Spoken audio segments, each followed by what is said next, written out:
everybody. Happy hump day. It's Wednesday on the Recovery Clinic. My name is Ashley. I'm going to be your host today, and I have a very special guest, the MC for the upcoming 2021 Peer Conference, Monte Payne. How you doing today? I'm doing great. Glad to be here. I am so glad to be here with you. It's a blessing, isn't it? Yes, yes. Absolutely. So just a little bit before we get started, today is the last day, absolutely last day. You guys can email me if you're interested in a scholarship for a room at the Peer Conference. My email is ashley.costa@dhs.arkansas.gov. Please email me today, and I will get with you, and we will put your name in the hat for a scholarship for that stay at the Wyndham Riverfront Hotel. It's going to be awesome.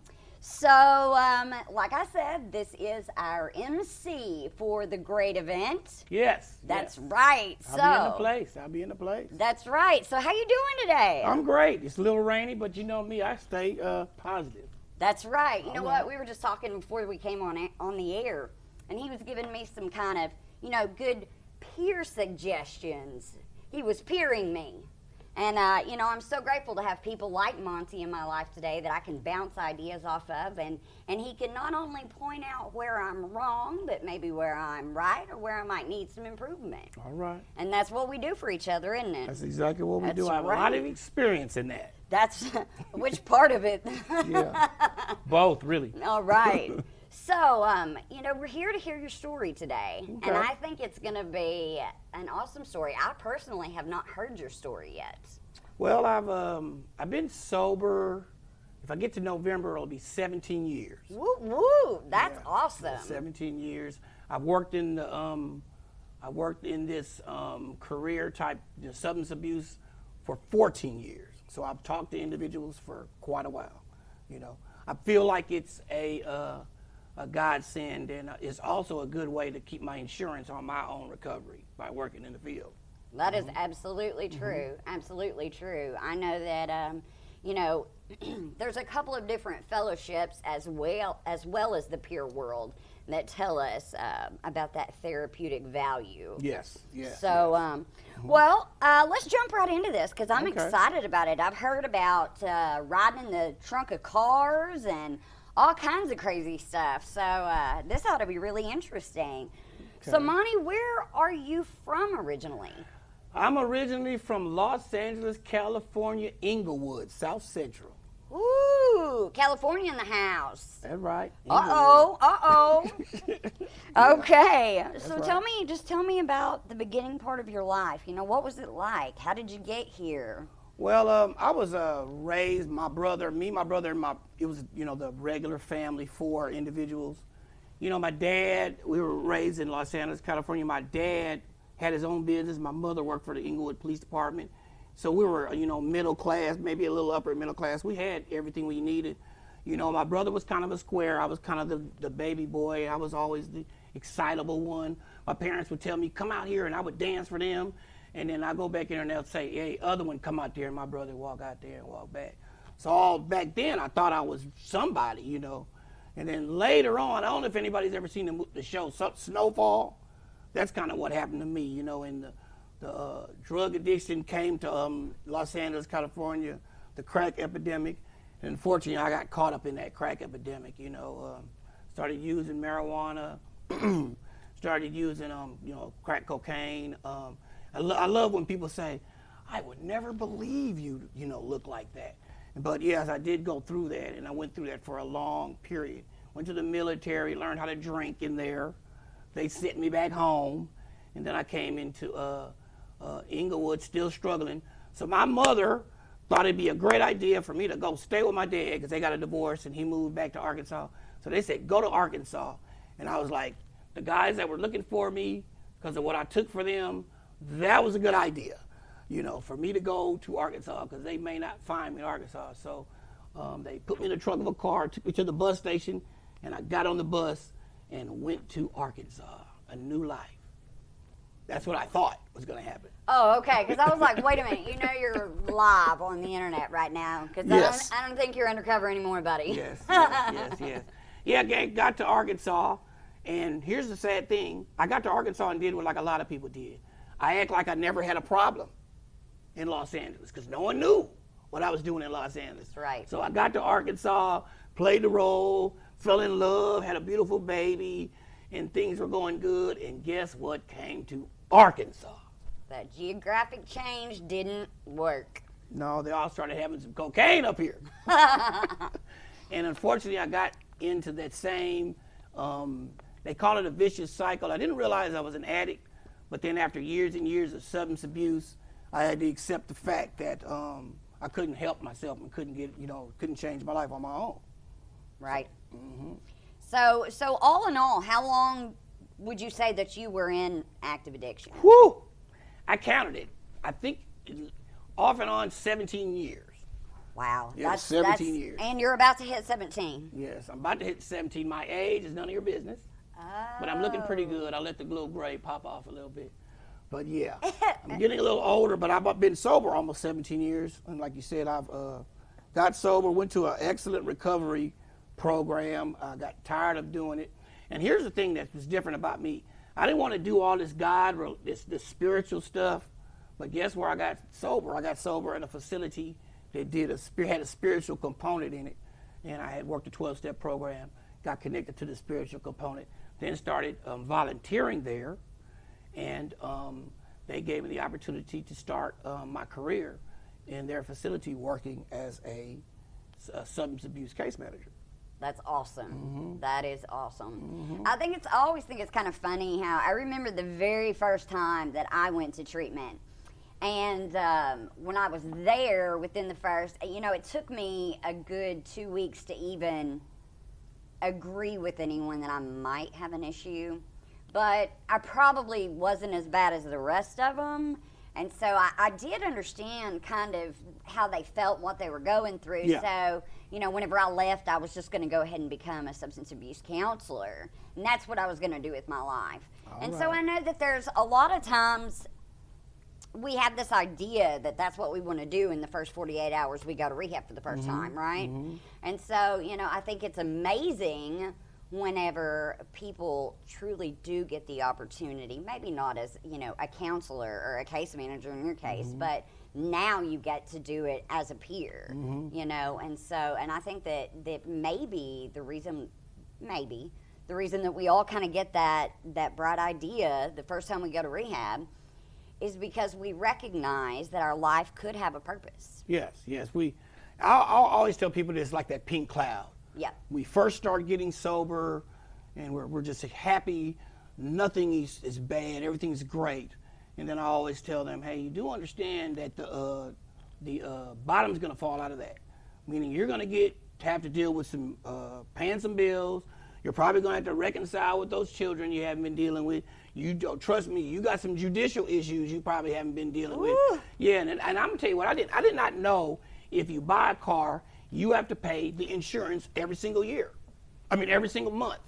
Well, I thought you just buy. I used to buy a car, put tags on it, and don't worry about it till next year. Were they your tags that you put on it? Well, when I got sober, they were, but I wasn't gonna pay all year. Oh, okay. Then I had to learn that my life was unmanageable. Even though I didn't have any stuff in my system, I had to learn that I had to also learn how to live as a responsible human being, a person that was trying not to lie, what they call had to do that integrity stuff, and all that stuff is it's hard to manage, in the beginning. So it is, and there are points in time later on, whether you have 2 years or 17 years. There are points in time where things get to be a lot and they become not necessarily completely unmanageable, but difficult. Yeah, well, difficult. Well, 17 years of sobriety. I went through, both my parents passed away. I remember I was in my mom's funeral in Las Vegas, and the pastor said, finally we get to see the name that was on our prayer list all these years. Meaning my mom had prayed for me years after years, and then I finally got I got sober, and then on my birthday, I would fly to Vegas and spend my birthday with my mama every year. You know what I'm saying? So she got a chance to see me get sober, but I lost both my parents, but I was sober. Got custody of my son, And I always tell people this, I got custody of my son and I wasn't even trying. Please, son, I know we've had this discussion before, okay? But I got custody of my son when he was like 14, and be honest with you, I wasn't looking for that. I was just looking for a divorce. And then the judge, I heard you were looking for something else. Yeah, I was looking for something else. But then I got with him, and it was one of the best things that ever happened to me. Right. You know, he came into my home and gave me the opportunity to change, to be a real father. And he graduated high school, went to college, UCA, graduated from UCA, and asked his wife to marry him on the day of his graduation. Wow. So that was a beautiful thing. That is awesome. Yeah. And the only way that you got to be a part of that was sober. That's right. Sober. Here's not just sober though, but sober, but still trying to be humble, because you can be sober and think that you're better than others and all this, but sobriety is all about what you're doing. You know, it's not about just having the drugs and alcohol in your system. You know, what are you putting in your system now? Are you putting the spiritual component? Are you learning parenting? Are you learning getting a better education? You know, are you bettering yourself? Don't just get sober and leave it at that, because we can do way more than just be sober. That is absolutely right. Absolutely right. So I know that we jumped a little bit there. You started talking about some of the great things that you got as blessings in recovery whenever you became sober. But so take me from after you became a case manager. Take me, you know, let's start from there and keep going. Well, talking about the peer support deal, maybe. Yeah. Okay, well, when I got the job there, I was working, and, you know, we did a lot of case management, where you do your case management, aftercare. I was working in treatment, then I was blessed to go from treatment to working in housing. So I was working in working with individuals that were sober, working in housing. I did transitional housing. I did emergency housing. I did something they called the Jericho program, where they had a thing called rapid rehousing, and my favorite one they called Housing First, where I would find an individual like you that would be sober, 60 days sober, and we would get you an apartment and pay the first and last month rent, and I have to be your case manager, and I'd come check on you in the different apartments you were in. I love that. People don't understand that recovery is good and the treatment center is good, but we need a place to stay that we can have to our own, where we can continue to move forward in our recovery. That's absolutely what I was right. doing. Then the peer support thing came, and I'll tell you the interesting thing to me about peer support.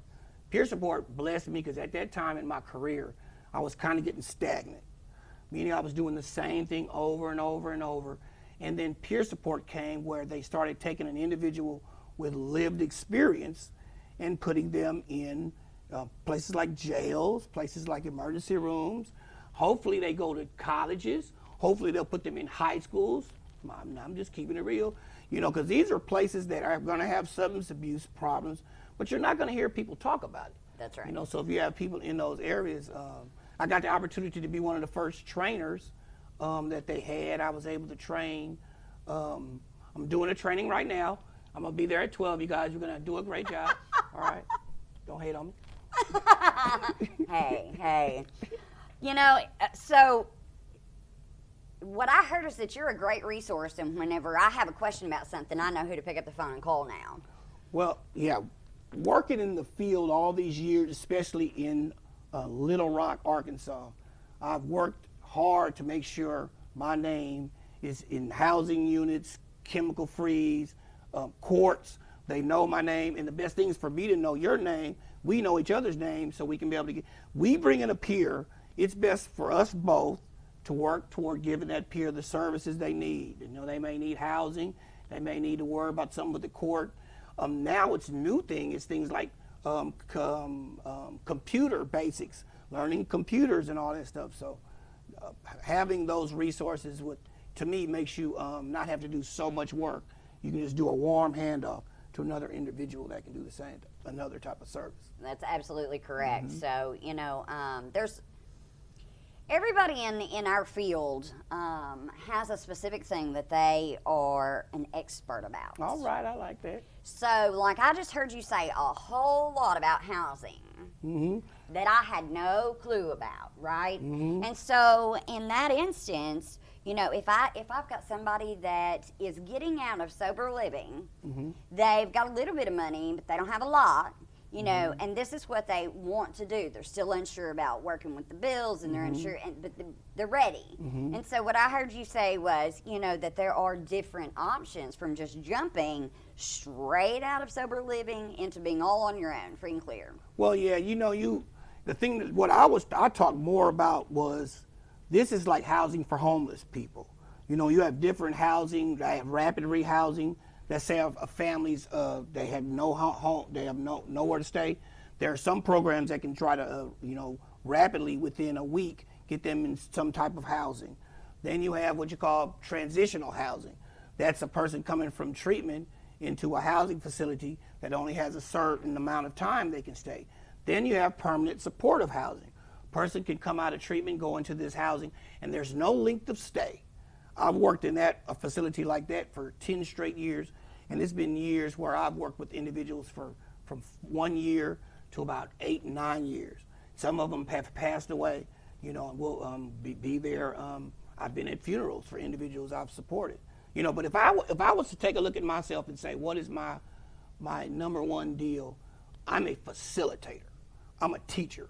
My teaching is how I get my it's like I get my zen from that, because what I found is they bring a lot of individuals in to working with individuals, but they have not been properly trained. Right. You know, I need to know how to talk to an individual.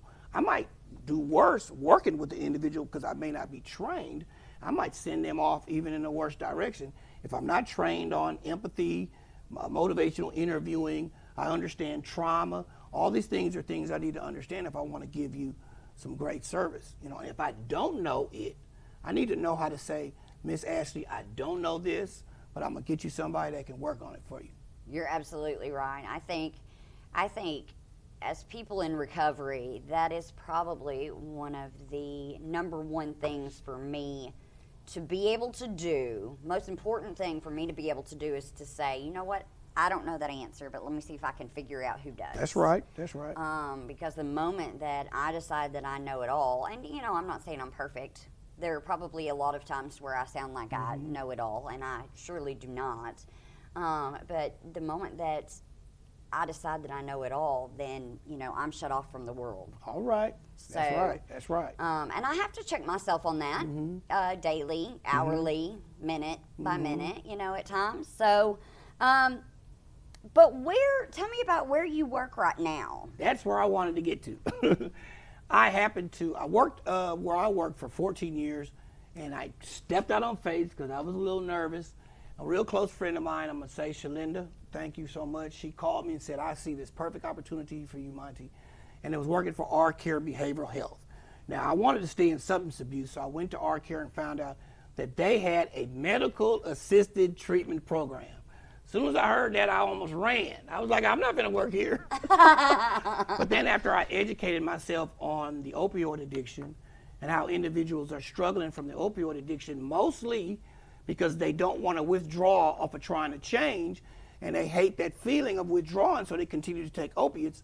Now I can come into a program where I can meet an individual that's taking a medication that can help them from going on the streets and getting heroin or pills, and then they can meet me, and I can help them not only with their substance use, meaning show them that there's a way to live without drugs and alcohol, and then after a period of time, we can help them taper themselves off of this medication. So I love me some R-Care, because R-Care has hired, I'm just keeping it real, I think R-Care has probably hired the most peers in Little Rock that aren't state-funded peers, meaning individuals that are hired to work in their facilities, and we don't have to, you don't have to look for the state grants. You know, we're still hiring. We're going to hire several more. I can't tell you where they're going to be, so you won't be calling me looking for jobs, y'all. But but we're going to be hiring more, and that's what we do. Also, the thing that I like about R-Care is R-Care also does family practice. They have an insurance person on site. We do HIV and Hep C testing. We also do PrEP. We also do I think it's the kidney scans, or liver scans. You can get a free liver scan, and we take all insurances, all insurance. What if I don't have insurance? We will bring you in there. We'll put you on a sliding scale. We'll let you meet you with the insurance person and get you some insurance, and then we'll continue to serve you and get you some services. That's fantastic. That's right. Now, I know that AR Cares offers a lot of things for treatment, like, correct me if I'm wrong, but isn't there a facility for women who are mothers? Well, see, that's the one thing that's not true. Okay. Because you have Arkansas Cares, that's what you're talking about, and then you have our Care, which is behavioral health facilities all over Kentucky, Mississippi, and Arkansas. So no, our Cares does good work. They take women with children, and they'll let their children stay in there with them, and they've been doing good work for many, many years. But we're not that connection. Sometimes that gets confused, but we're our Care of behavioral health. That's how you get that difference. When you put our Care behavioral health, Google it, and you'll see it. You'll get us. Awesome, awesome. Yeah. Okay, so now, what did you do to switch from being like a case manager, which I guess is technically a clinical thing? Yeah, it's very clinical. Right, and so what was it? And you told me a little bit. You said that you started to feel like you were stuck in a rut. Yeah, here's the thing that happened, and I know Jimmy doesn't mind me talking about it. I was working where I was and doing clinical work, and when you say, what is clinical work? Well, it's more of data. It's more, it's more of like the big corporate deal. And see, as a recovering person and a peer, you can do more of a personal work with an individual. And then you can use your lived experience. And most clinicians are not able to use their lived experience, out of ethical boundaries that they have. So when I found out that peer support was coming out here, I remember Jimmy came. I remember like it was yesterday. Jimmy came to the treatment center. He said, "Monte, I want to show you something." And he opened up this book and it showed me what his thought was on what he was going to do. And I'm not going to lie, I was blown away. And he said, "Man, I want you to get in here with me. We're going to try to get this together. I want you to help be a trainer and things, because what you want is individuals that have been on both sides. You want a person that has to work the old system, meaning the old system means just get you stable so you can be quiet and move over to the side, or get you empowered to do work on your own." So the peer support movement is what I love it, because it's more in your face. It's more, they're showing more of happiness in peer support. And at first I was wondering, was he going to pull it off? But man, Jimmy pulled that off. I'd give it to him, man. Hey, I'm sitting right here because of that man. I'm trying to. Like that man. Man, don't give him all that, man. He all right. No. I mean, there are the awards coming up. Oh yeah. I mean, I got an award at the first when I was trainer of the year, so I won't be looking for an award. But if I get one, I'll be humble to get it. Okay, I'm going to hold you to that, all right? Yes. All right.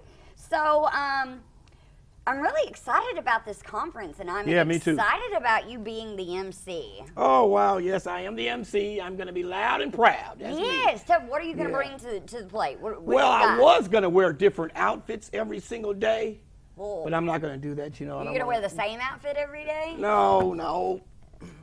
I'm not going to do that. I'm not going to do that. But I'm going to try to bring some energy to the peer conference.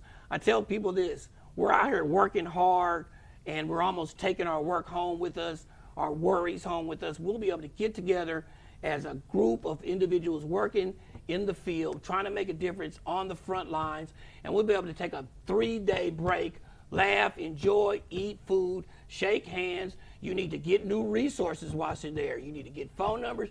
You need to shake hands, because the more resources that you have, the better work you can do. So I'm excited about it. I can't wait to be there, and just appreciative that I was asked to be the host. So can I preface the shaking of the hands with hand sanitizer, please? Oh, yes, that's right. Okay. So, yeah, we got a big outbreak, Monte. Come on now. Well, I mean, elbow bump. How about that? Okay. Yes, elbow bump. Elbow bump. Okay. So, Crystal said we all get a participation trophy every day. Yes, ma'am, we do. Oh. That's right. All right. So, Monte, tell me some more. Okay. Well, what is some more? For the future, what would I think for the future? Here at our care, I'm doing the MAT program. We talked about the MAT program. This Friday will be the first Friday that we will start having our MARA group at Wolf Street. And you're going to say, what is a MARA group? Please tell me. MAT, medical assisted treatment, individuals that utilize medical assisted treatment sometimes get stigmatized as individuals that have a crutch. Well, they have created a meeting called Medical Assisted Recovery Anonymous meeting, where the individuals of like minds can come there and have their own meetings, because we need to have meetings to communicate, talk about problems, talk about successes. And the MARA group and the MARA groups in the United States have been going on for maybe like a year and a half, but we have had ours going on for about a year. Even through the pandemic, our individuals wanted to meet, and then they said that they wanted to meet every Friday. So I could not get our care. Well, like our care wanted to do it, but I was able to partner with my sweet sister, Miss Patty. She helped us out, and we're gonna work with Wolf Street, which is one of the staple recovery foundations in all of Little Rock. They're gonna give us the opportunity to hold a meeting there every Friday from 5:30 to 6:30. Anyone can attend, but also remember, I'm gonna be there, so you better mind your manners now. I'm sitting with him, and there's no manner minding happening, just so we all know.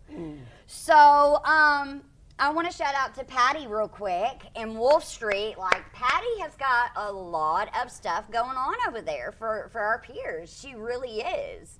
Yes. Doing a great job over there, and shout out, prayers to Patty. She just got back from a little mini trip. Sure did. I haven't gotten to talk to her yet, but I hope and pray she's doing all right. I'm supposed to see her tomorrow. Yes, she's doing. She took a position to me that was so needed, but was going to be stressful. Right. Coming into a facility that's been doing something the same for so long, and getting them to open their minds, open their hearts, and open their space to other modes of recovery. Pathways. Thank you. Yes, pathways of recovery. And that's what she's able to do. And I tell you one thing, you have to be a special individual to be able to do that. I mean, the awards are coming for the conference. Patty, here you go. I'm going to give you one now. But hopefully you get that. But, I think they just said back here, listen, you want to give, listen, hey, I'm down. As long as can I get an award too? Yes, girl. Okay, so as long as I get an award too, that's fine. Let's give one to Beautiful you. hair. There Beautiful hair award. Y'all see that hair? Thank you. I have the best hairstylist ever. Yes, Miss Tanya, we love you. And also my other friend in recovery, Kevin, he was in on it too. So okay, my bad, I didn't know. So, we normally give the last several minutes to whoever we have here, and we talked about a lot of good things today. We've got this conference coming up. It is going to be an amazing thing. If you have not signed up for the conference, please go to the Mid-South page and sign up for that conference. Ladies and gentlemen, speaking of awards, if you have an award nomination, we need you, please, please, please. We need you to get those in the next 24, 48 hours. What is today? I forget. Today is the 18th, so we need to get those nominations in by tomorrow, as a matter of fact. So let me just tell you. And then if you want a scholarship to stay at the hotel, if you want to be considered for that, I've got to have your information emailed to me today. We're wrapping things up. We're trying to get this put together. I know that all of my fellow committee members are tired now. Like we're in the last stretch right here, and it's going to be a big thing. And to make it even better, we are going to take the Recovery Clinic live on that Wednesday. Yes, we are going to be live at the peer conference. I know, I'm excited. That's cool. I am excited. We've got people from out of state coming in. We've got John Shinholzer who's coming in from the McShin Foundation. I mean, it's going to be amazing, absolutely amazing. So I'm going to give you the last few minutes.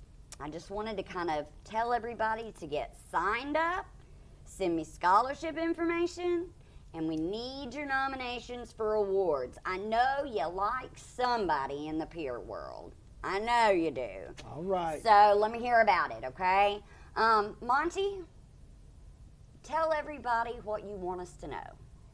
Well, first of all, I'm glad I was able to, speak here. I definitely want to give a shout out because I have the opportunity to do that. I want to thank Hoover Treatment Center for what they did for me in my life, and the time. Then they went to court with me and things like that. Other things I want to know, I want to say this: if you're watching this and you suffer from substance abuse or mental health issues, For sure. you don't have to suffer. I tell people this: recovery is the end thing. You know what I see in the future, Ashley? I see recovery malls, recovery bowling alleys. I see recovery, sprouting everywhere now because, people are suffering, families are suffering, and if I got sober and she got sober, you can get sober. So reach out, contact a peer support, contact your local treatment center, contact. I know there's a hotline or something.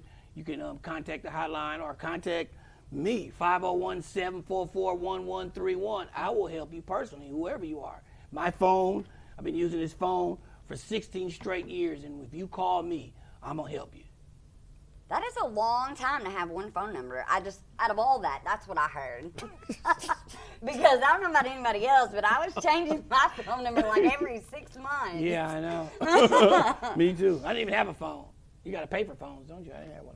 Hey, but that was back in the day. That was back in the day. Okay, so right. I had the question, how do you nominate? How do you nominate? Go to the Mid-South, Euler Mid-South webpage. Sign up for the peer conference on the webpage. It'll give you the nomination awards forms. You can also email me. I can shoot them out to anybody. If you guys really want help, if you're suffering out there, if you are a family member Yes. or a loved one Yes. of someone suffering, we have people that are among us that love, our friends are allies to people in recovery. Because truth be told, they have to recover from the things that we do too. That's right. Al-Anon at Wolf Street, they have those meetings. Alateen, I don't know for sure there, but you can go to Wolf Street and find out about that. Parents of individuals that are addicts, they have those programs also. That's right. We've got lots of wonderful people that are in our own support teams, and we support each other. So if you're hurting, if you're scared, if you're afraid to start over and do something different, that's okay. We were too at one point, and you don't have to live that way anymore. Please reach out to myself or Monte. You can send me a message on the Recovery Clinic anytime. To all of our peers out there, keep doing what you're doing. You're doing a great job. Right. We love you guys, and get those nominations in. Woo woo! Yeah, let's It's give almost Ashley. time. Let's give Ashley a hand for all her work she's doing on the Recovery Clinic. Thank you. Yes, that's All what I'm right. talking about. Hey guys, we love you. We will see you next week, and then the next week. Is it the next week? I think so. I think we're getting real close. You guys have a great day. I can't wait to see everybody soon. Bye bye.